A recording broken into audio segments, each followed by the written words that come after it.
Mapenzi kizunguzungu, mapenzi hayana tiba, noma sana. Ndio maana tuliambiwa bana, mapenzi kama ingekuwa ni gwaride, kila mtu ikiitwa mstari wa dunia, kila mtu amfuate anayempenda. Usishangae watu wakimbizana, huyu atamfuata huyu na huyu atamfuata huyu na huyu atamfuata yule na yule atamfuata huyu, na hapo ndipo itakapotokea mkorogano mambo. Mara nyingi watu wanastiriwa tu kwenye mapenzi, lakini ukweli mioyo ya watu imebeba vitu vingi sana. Mapenzi ni mzigo, mapenzi ni shughuli, mapenzi sio shuruti, bali mapenzi ni vile ambavyo unaamua kujishurutisha mwenyewe. Na mara nyingi mapenzi huwa yatupeleki tunapotaka, yani huwezi kufanya kitu kwa mapenzi yako. Mapenzi ni mzigo bwana, mapenzi ni shughuli. Mapenzi pia yanaweza kuvunja ukuta, mapenzi yanaweza kujenga ukuta. Hebu tuangalie sehemu 32 hapa. Ukifanikiwa kuwa na mapenzi yako wewe, ukafanikiwa kumpenda mtu na huyo mtu akakupenda, ukathibitisha mnapendana, chunga usije ukamleta mtu wa tatu karibu yenu. Hayo mapenzi yatakuja kuitwa baadaye triangle love, au upate mshirika katikati ya mapenzi yako, au mtu ambaye atakuwa anazungumza, au mtu ambaye kazi yake ni kukurekebishia. Mapenzi akimwa mapenzi ni mwenye mapenzi mwenyewe. Asikwambie mtu wala asikudanganye mtu. Jukumu nakupa siri ya mapenzi. Siri ya mapenzi ni wewe kujua jinsi ya kumlinda mpenzi wako na kuvunja na kama umemkuta na kosa atakayesamehe ni wewe, sio watu wengine kuja. Yeye mwenyewe, wewe mwenyewe ambao umetendewa makosa ndiye ambaye utakayeamua. Na umpange kabisa kwamba mimi sipendi hivi na hivi na hivi, maana mapenzi msafara wake ni mdogo sana. Kutamani nukutumirisi ulu moyo kupenda na fikiri utanielewa sawa sawa tu.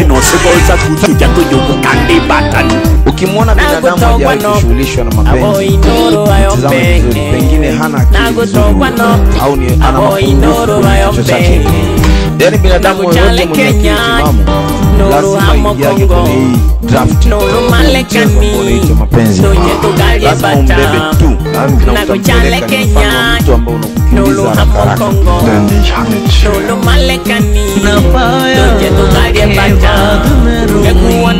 Usiombe kidudu mtu aingie kwenye maisha yako. Jamaa kalala kageukia huku, mama kalala kageukia kule, binti anajiuliza ni anze nini kwenda. Na hivyo ndivyo ambavyo zile usiku kila mmoja anatamani kuwa karibu na mwenzake, lakini kuna wiki la kishetani limewaingilia kati. Mkemee shetani, alafu vunja ukimya. Usipovunja ukimya utaishi na shetani milele daima. Usiogope kuwa mdhaifu kwenye mapenzi wakati ukiwa na mpenzi wako wawili. Usogelee na umwambie kwamba unamhitaji. Mueleze hisia zako, kwa sababu bila wewe, bila yeye usingekuwepo hapo.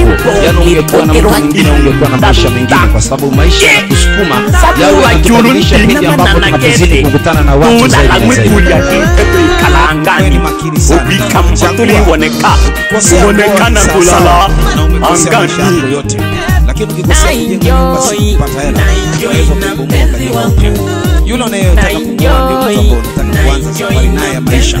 Maisha maana yake ni kumaliza kipindi cha Mungu alichokupa cha kuishi katika dunia. Maana yake kumaliza kabisa unakuwa haupo. Kwa hiyo kipindi unataka kufanya maamuzi sawa sawa. Yaani kila hatua unaipiga, hakikisha unaipiga hatua yenye fikira. Wacha kupiga hatua kanyaga sehemu ambazo hazieleweki. Utakuja kubeba matatizo na mizigo ambayo itakutesa hapo future. Sasa niacheni, unampigia nini? Ukiona namba yako tuanakanda. Hapo natakiwa utafute ubavu, yani utaje ubavu. Maana huna nafasi hapo, yani ushacho nanja. Na ushakuwa tayari mtu wa mtu. Maana kwambia mwacha yeye. Aliyakufuata tabaki na wewe. Mbona mtu anakwenda? Ndio kuna baba anapanda. Fuata. Utamkisema mapenzi ni lao usijiga. Na hapo ndiko ambako utatumikia mapenzi usiyopenda. Yes. lazimishe tuko na Sheikh Roba hama likunchuna dio tano mpaka numuhela umwani kulu olono tano mpaka numuhela tunakwenda kabisa na ukali wa Korogwe tanga hapa pa amiki ndelulwa jangwani katika soko la Manundu hapa hapa umepocha umeachwa